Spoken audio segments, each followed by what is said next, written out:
Hello friends, welcome to our YouTube channel. My name is doctor Mukesh Haridwar. आज हम बात करेंगे कि स्पाइनल कॉर्ड इंजरी क्या होती है और इसका प्रोग्नोसिस क्या होता है।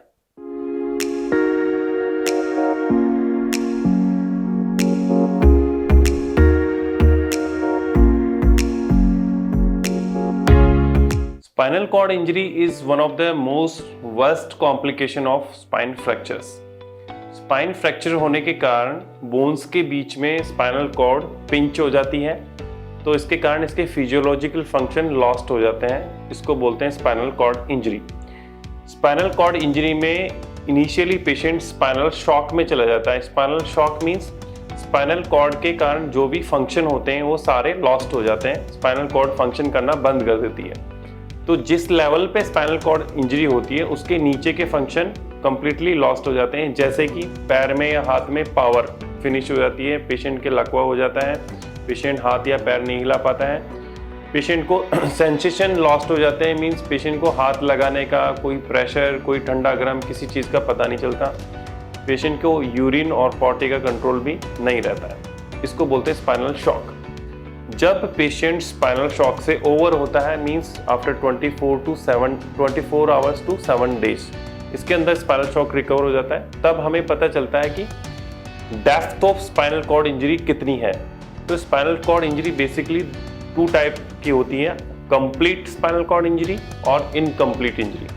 अगर स्पाइनल शॉक ओवर होने के बाद में, जो कि एक फिजिशियन और स्पाइन फिजिशियन देख के बता सकता है कि स्पाइनल शॉक ओवर हो गया या नहीं, उसके बाद में अगर पेशेंट के फंक्शंस में कोई इम्प्रूवमेंट नहीं होता है, मींस पेशेंट ना तो मूवमेंट कर सकता है, ना उसको कोई सेंसेशन का पता चलता है, ना ही उसको बाउल ब्लैडर का कंट्रोल है, तो इसको बोलते हैं कंप्लीट स्पाइनल कॉर्ड इंजरी। अगर पेशेंट के फंक्शन में थोड़ा बहुत इम्प्रूवमेंट होता है या पेशेंट को कुछ पता चलता है, मींस या तो पेशेंट थोड़ा बहुत उंगली या पाँव मूव कर पाता है या पेशेंट को सेंसेशंस का पता चल रहा होता है, तो ऐसी इंजरी को बोलते हैं incomplete spinal cord injury. Means spinal cord पूरी तरह से डैमेज नहीं है और अभी उसमें थोड़ी बहुत पावर या क्षमता बची हुई है। तो prognosis of spinal cord injury depend करता है कि स्पाइनल कॉर्ड इंजरी कंप्लीट है या इनकम्प्लीट है। अगर कंप्लीट स्पाइनल कॉर्ड इंजरी है तो इसका प्रोग्नोसिस बहुत बेकार है।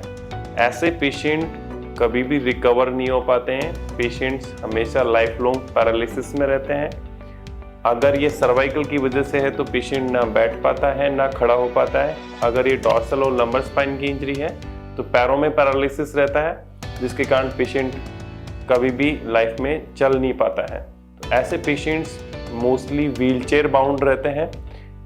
अगर लंबर स्पाइन और डॉर्सल स्पाइन इंजरी है तो वो अपने हाथ मूव कर सकते हैं और अपर बॉडी मूव कर सकते हैं, जिसके कारण वो व्हीलचेयर में बैठ करके अपने सारे फंक्शन कर सकते हैं, बट उनको बाउल और ब्लैडर का कंट्रोल नहीं रहता है, जिनको हमें डिफरेंट वेज में मैनेज करना पड़ता है। अगर स्पाइनल कॉर्ड इंजरी इनकम्प्लीट है तो ऐसी इंजरी का प्रोग्नोसिस अच्छा होता है। ऐसे पेशेंट्स मोस्टली रिकवर हो जाते हैं, मोस्टली वो पेशेंट चल पाते हैं। कुछ पेशेंट्स कंप्लीटली रिकवर हो जाते हैं और वो अपना इंडिपेंडेंटली चल पाते हैं। कुछ पेशेंट्स कंप्लीटली रिकवर नहीं होते हैं और वो कुछ हद तक रिकवर हो जाते हैं, जिसके कारण या तो वो सपोर्ट के साथ चल पाते हैं और उनकी लाइफ काफ़ी सोशली इम्प्रूव हो जाती है। बट सबसे इम्पोर्टेंट चीज़ है कि अगर पेशेंट को स्पाइनल कॉर्ड इंजरी है तो ऐसे पेशेंट को इमीडिएट ट्रीटमेंट और इमीडिएट अटेंशन की ज़रूरत पड़ती है, right from the site of injury. Means जहाँ पे पेशेंट को इंजरी हुई है, जहाँ पे पेशेंट को एक्सीडेंट हुआ है, वहाँ से लेके हॉस्पिटल पहुंचने तक, हॉस्पिटल के अंदर सर्जरी होने तक, everything is important. Transportation is also very important. ऐसे पेशेंट्स को स्पाइन प्रिकॉशंस के साथ हमें ट्रांसपोर्ट करना चाहिए और हमें इनको इमीडिएटली सर्जिकल ट्रीटमेंट प्रोवाइड कराना चाहिए। Thank you.